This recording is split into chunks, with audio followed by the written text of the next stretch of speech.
আহা! আজকের সকালটা বেশ মজার।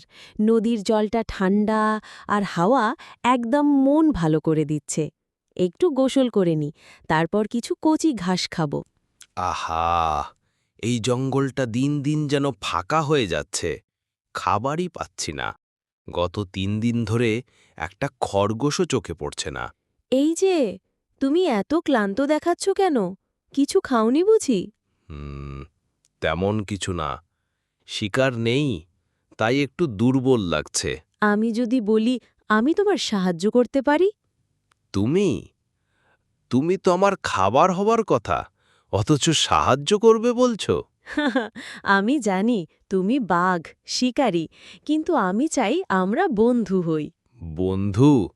আমি কোনোদিন ভাবিনি হাতির সাথে বন্ধুত্ব হবে। ছোটবেলা থেকেই তো সবাই ভয় দেখিয়ে গেছে যে বাঘ এলেই দৌড়াও। তাই তো, আর আমাকে শিখিয়েছে বাঘকে দেখলেই সাবধান হও, কিন্তু আমি মনে করি ভয় নয়, ভালোবাসা দিয়ে সব মিটে যেতে পারে। তুমি আসলেই আলাদা গজু। ঠিক আছে, আমি চেষ্টা করব তোমার বন্ধু হতে।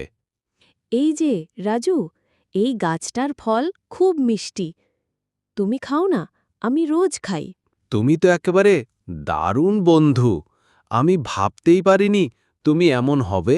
বন্ধুত্ব মানেই একে অপরের পাশে থাকা, খেতে দেওয়া আর গল্প করা। তুমি ঠিক বলেছ।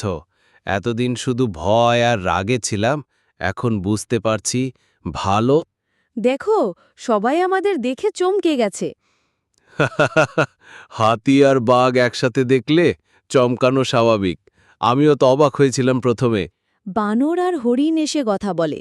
বাঘ আর হাতি